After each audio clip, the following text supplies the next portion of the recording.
I'm now going to move on to the completely separate topic, my brain and brains in general. This quote just kind of made me laugh. So I think we've all had that moment where you stood up to talk and you knew exactly what you were going to say and had your first sentence nailed, and then your brain just sort of went no, and all that comes out is like and that moment passes. And so it felt like an appropriate way to start what I was going to talk about today, because it's an example of another situation where maybe your brain stops working quite as it used to. So first of all, we'll kick off with a bit of a pop fact. Can anybody have a guess or even tell me the actual answer of how many neurons there are in our brains?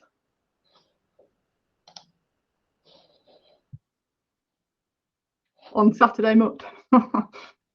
2 billion, higher.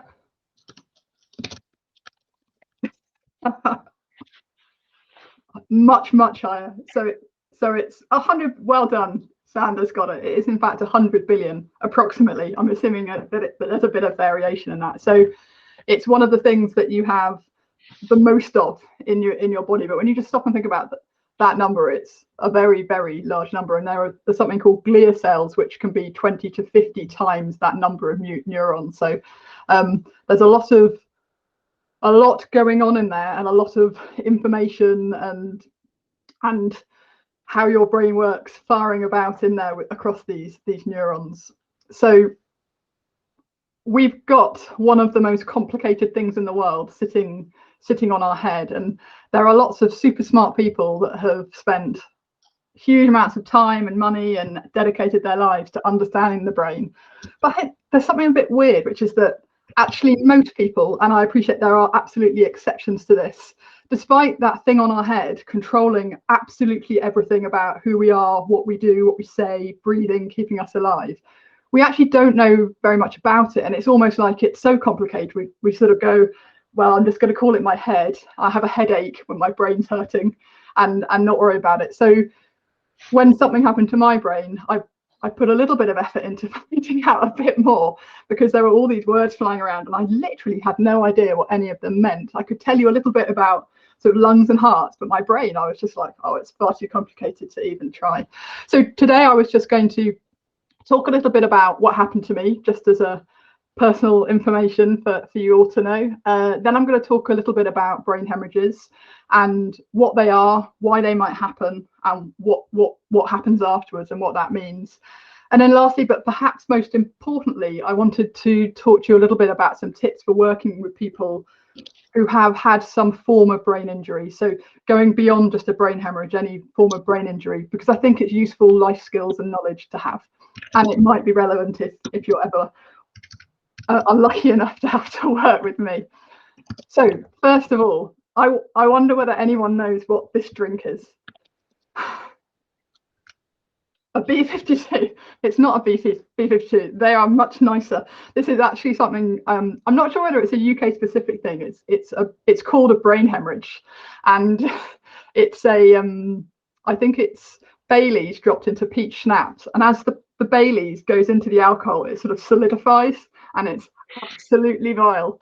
But when I googled brain hemorrhage, it came up, and it made me chuckle. So I was Wednesday the 16th of September. I'd had a typical horrible back-to-back crazy meeting day, and I think September was a time where we'd all sort of been in lockdown for about 6 months, and it was starting to get a bit repetitive and stressful, and a meeting was cancelled. It had been a beautiful day, so I thought, right, I'm going to go out for a quick run. So quickly got all my stuff on, because I had another meeting straight after, and legged it out. And because I've been stressed, I have a tendency of going harder when I've had a tough day. And I just run up a pretty steep hill, and it's really hard to describe how it felt, but it was like someone had hit me with a baseball bat, but it was like they'd hit me at the same moment in multiple points around my head. And I had my my running cap on, and it was like my head was a balloon, and it was swelling up, and the band of my cap was sort of holding it in. It was a very strange but extraordinarily painful experience that I later discovered is called a thunderclap headache. And the question all the doctors kept asking me was it the worst pain you've ever experienced in your life? So, yeah, it did qualify that, and apparently that's how they generally diagnose these thunderclap headaches. super lucky. I managed to like stay pretty much conscious, so got myself home. And then we thought it was a migraine because I'd never had one, so I didn't have anything to compare it to. So just sort of took some paracetamol and sat down and drank some water. And then I started being sick and my neck started getting really stiff. I couldn't move it. So we called the sort of non-emergency number that we have in the UK, 111. And they called me back about an hour later and they sent an ambulance. And they did a test. So you can all try this. You have to hold your finger as far away, like straighten your arm and hold your finger away. And then you have to just touch your nose, which is I can see a few people testing that out. So I couldn't do that.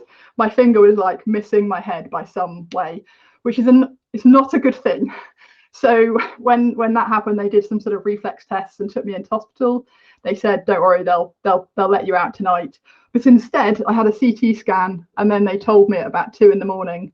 This lovely young doctor that looked like he was about 12 came and told me I'd had a brain hemorrhage, which was a big surprise because I thought it was my first ever migraine. So then the next day, I got taken in an ambulance up to it's quite exciting actually, got 100 miles an hour, blue lights flashing, taken up to the nearest neurosurgery location to where we live. And then they looked after me much more carefully there because the hospitals were all really under the cosh with COVID when I was taken ill. And then on the 18th of September, which coincidentally was the day that Aid and I, my wife, were civil partners, were planning to convert our civil partnership to a wedding. So instead of having our wedding, I had some brain surgery, which I think I know which one I would have preferred to have had. And what they did is something called a DSA, a digital subtraction angiograph. And they put a catheter in through your main femoral artery. And then they work up, and the surgeon, they keep you conscious because they want to know straight away if anything weird happens.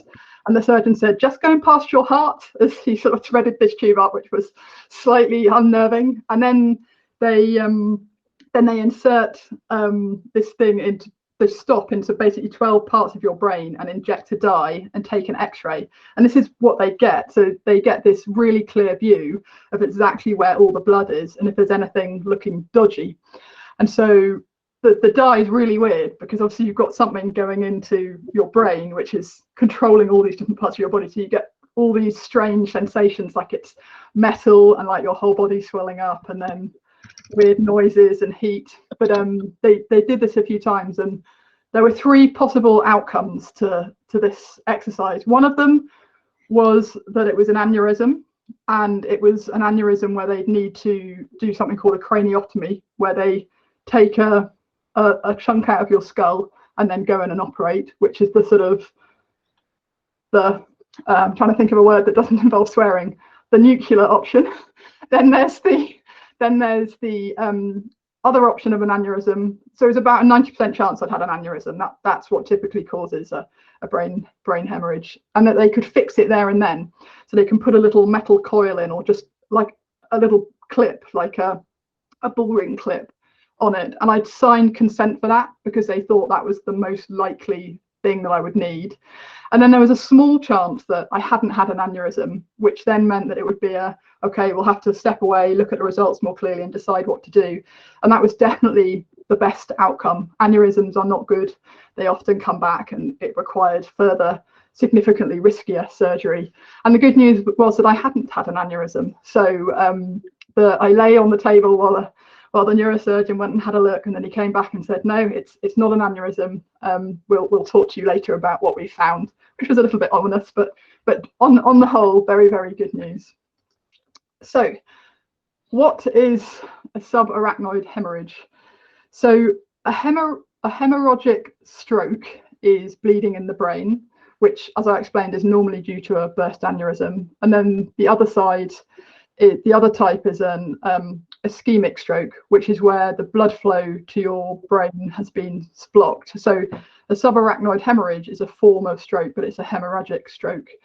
And there are 2 different types of these. So there's an intracerebral, which is when it's bleeding actually in your brain. And then there's the subarachnoid, which is the variety that I had, where you've got bleeding happening between your arachnoid and your PIA level. So you can see there's a little area there with the cerebral spinal fluid. So that's where it happens. And you can also see the arteries are there. So that's why if you've got an aneurysm, it's typically happening into that space. And mine was something called a perimencephalic SAH.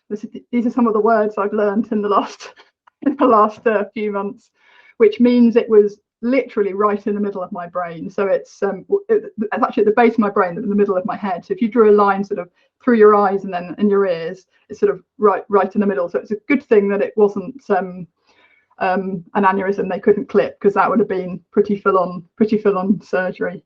So you've had the bleed, you've got now blood in your cerebral spinal fluid, and the problem with that is your brain is super sensitive, and if it detects anything that shouldn't be there, it reacts really forcefully to that. And the thing I had was that headache. It was the most extreme painful thing your body can do to get you to sort of stop, lie down. And I guess we've evolved to the point where they recognize there's a chance of medical treatment as well.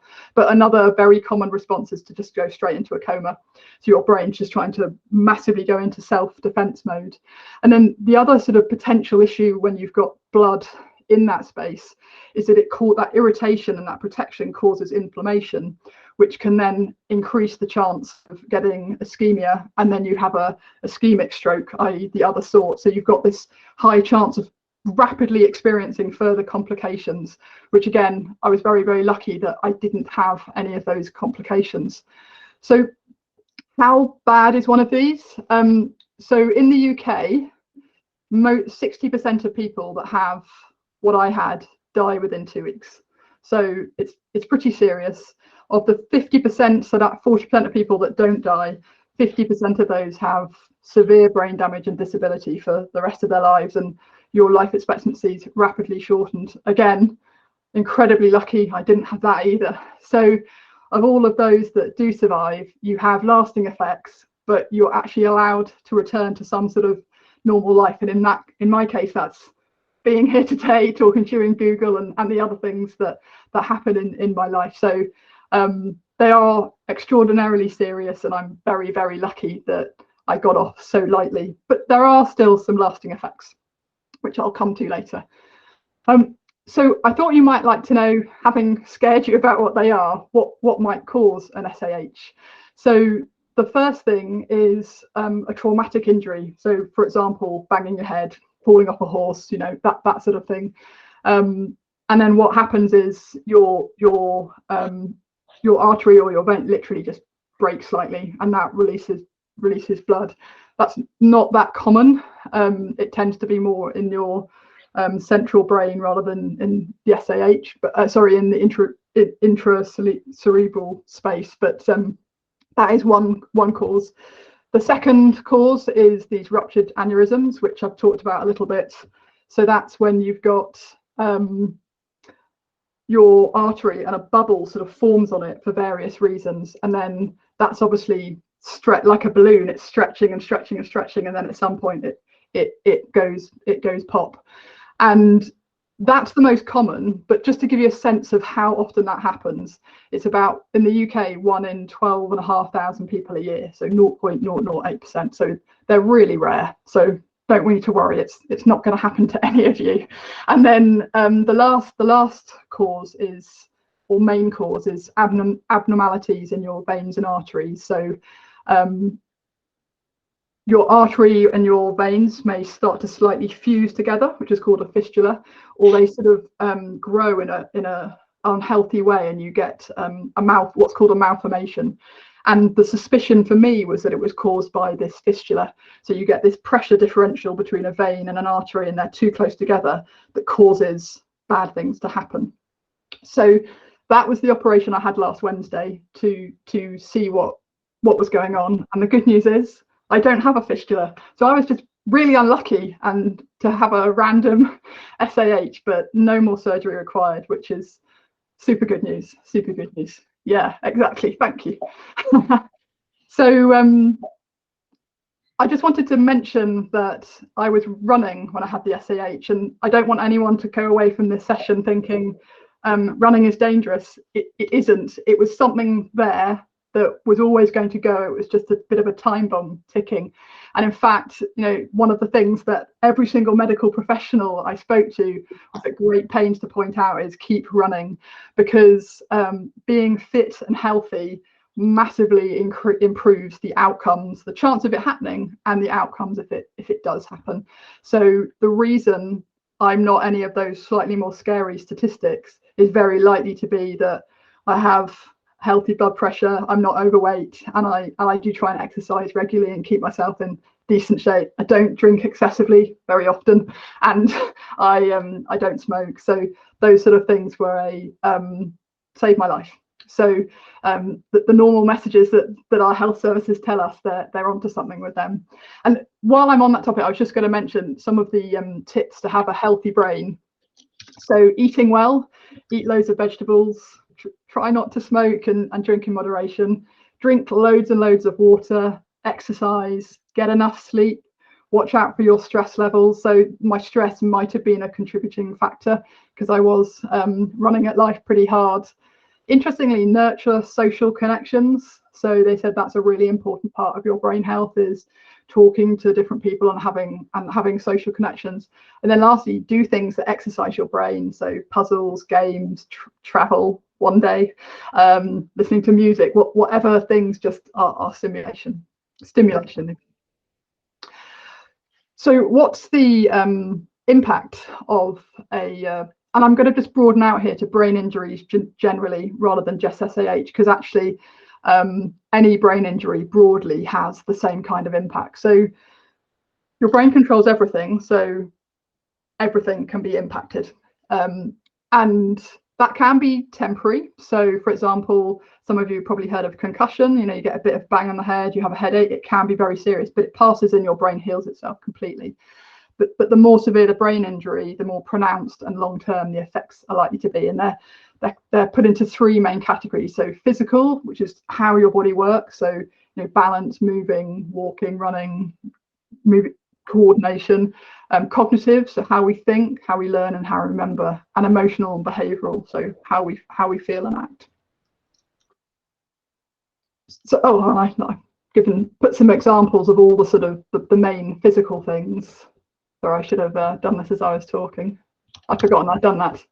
Memory. So you can see some examples of the kind of things that could happen there. So I won't read through them, but I have just highlighted how the things that I've noticed worse, and I added an extra one in. So they did warn me in hospital that a really common after effect of an SAH is really horrific hangovers, and they weren't kidding.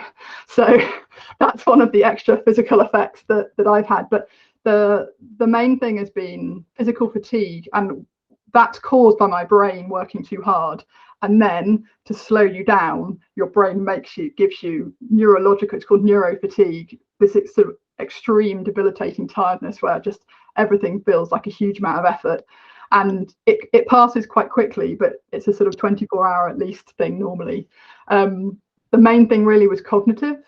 All of these are getting loads better, but what I've noticed is that the more I think and the harder I'm doing sort of difficult thinking tasks, which is work, these things start to rear up. And then once they start happening, they kind of layer on top of each other because they're making everything work harder. But like I say, things are getting better, and I'm working 4 days a week still. I'm planning to stick to that for the time being, and have to be a bit careful about sort of how my days look so that I don't accidentally overdo it and slip into that neurofatigue or things starting to sort of build up. And then, I mean, I'm no use anyway when that happens, so it's better that I avoid it. So another quick pop quiz. The brain is about 2% of the average person's body mass, but does anyone have any idea how much of your energy it consumes?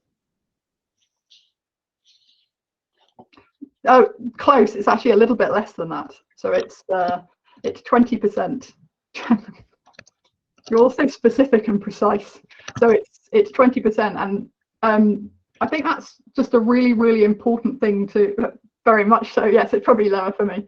So it's really important to understand that that your brain is using that much energy, because it helps you understand what the impacts of it is. So there are sort of three main things I just wanted to talk to you about, that I think it's worth being aware of, and some tips for when you work with people with brain injuries. And this includes me to an extent, but also people with more severe brain injuries, but that could be any brain injury. So first of all, it's invisible. They're not immediately obvious. So right now I've just had a weekend, I'm well rested, and I don't think if I did this presentation you didn't know what would happen. I hope that you wouldn't go, oh, Bella's obviously got some kind of brain injury, because it is invisible. I look normal, I can talk relatively articulately, I hope, and people may look and sound fine, but actually one thing to look out for is assuming that people are fine, or saying they're fine. I've actually had a lot of this since I came back.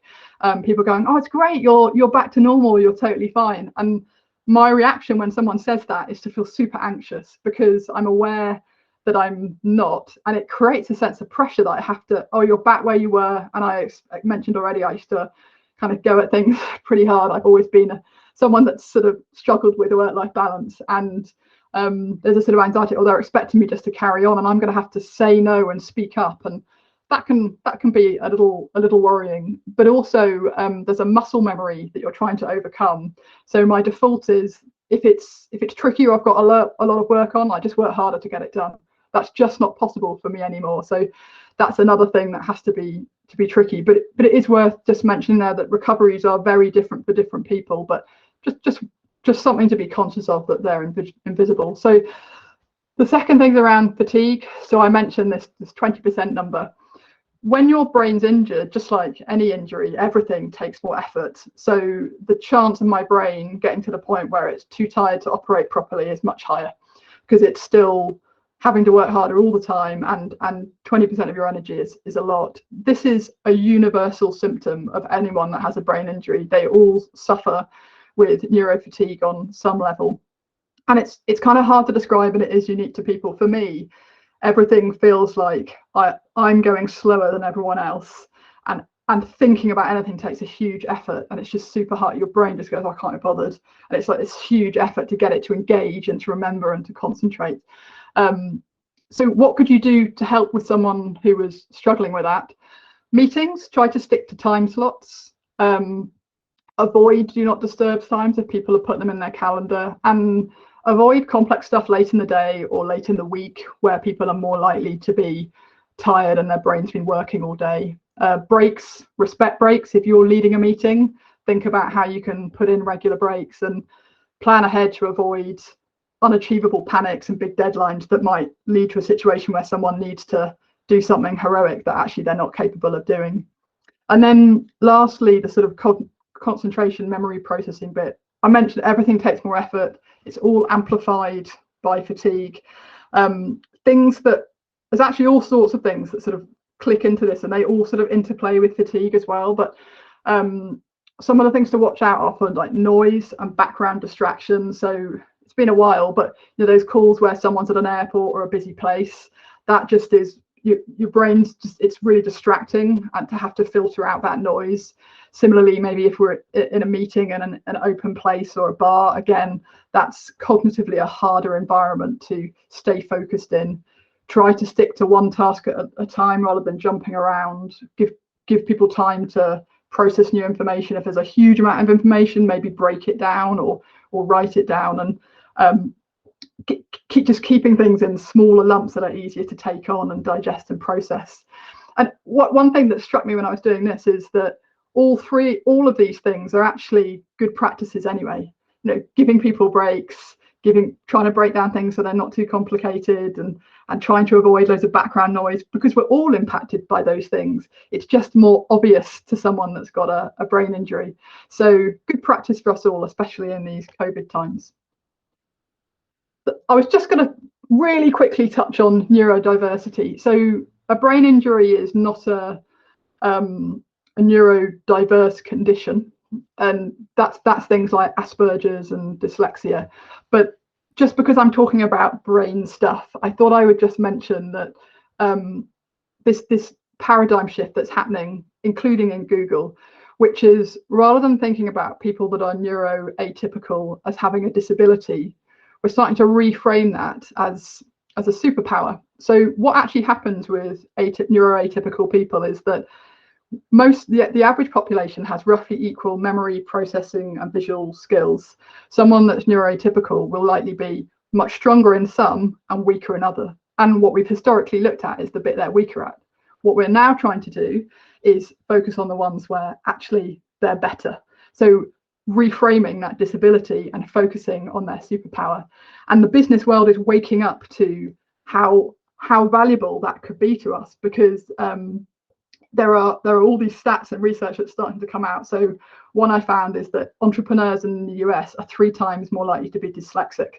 So they're starting to realize that those superpowers actually translate into really, really good results. And GCHQ is quite famous, the sort of information spies in the UK for hiring dyslexic analysts for many years. But Google's starting to think about that as well. And one thing I think we all need to reflect a little more on is if we've got someone that's neuroatypical in our team and we may not know about that, how might we find out about that? And how do we create an environment that's equitable for them to reach their full potential and harness that superpower, and not allow that bit where maybe they're a little weaker to hold them back or hold the team back? So team dynamics, working patterns, appraisals, collaboration sessions, all those sort of things. So I'd really encourage you all to just read up a little more on that, and I'll put a couple of links in the slides that might help you. And that's me done, which is just as well, because I've managed to use the full hour. Sorry about that. So very, very quickly, I just wanted to say I have a newfound appreciation for how awesome our brains are, and you're all welcome to call me a dim bulb anytime, as per this slide. You only live once. Go do what you love, because you never know what's just around the corner. And if you're unhappy or stressed, just prioritize getting you sorted and that sorted. I'm about 80% of where I was before, and I'm working on what the new 100% will look like. It won't be the same one I was before, and people that work with me a bit know I'm talking about Bella version 2, so it's going to be a new improved version of where I was before. So watch this space. And I'm really sorry, I was hoping to leave time for questions, but I've whittled on for too long. So that's me. Thank you, everyone. I'm not busy now if anyone does have any questions. Thanks, everyone. Very sweet. I couldn't help but just think, I've got to run, but I couldn't help but think as you were talking, Bella, that like many of the things you were talking about are not just, are probably good guides for anyone for mental health and well-being, not just, you know, obviously to different degrees, but the kinds of things you're talking about, I think, you know, it's about mental well-being and health and taking care of ourselves is totally. Yeah. Thank you so much for sharing. Anyway, I have to jump, but thank you.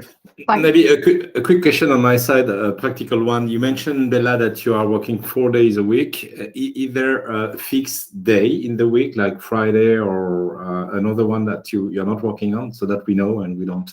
I deliberately didn't say that, but Frank, you've zoomed in on that. So it was Wednesdays, but Wednesdays is a shit day because, sorry, I swore, but because it's CBA day, isn't it? So Wednesday afternoons I'm missing a lot, and that's why I've not been on so many of our calls. So I'm thinking I'm going to try moving that to Friday. I don't know how 4 days in a block will turn out, but there's only one way to find out.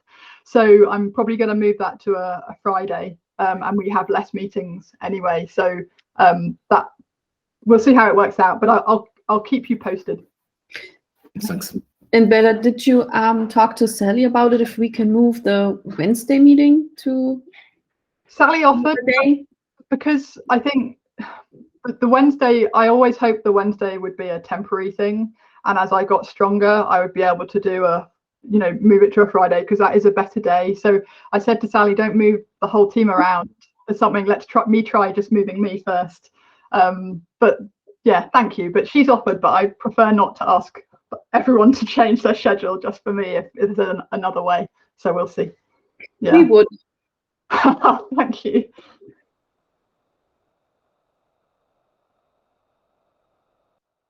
But if no one else has got any questions, then thank you very much indeed.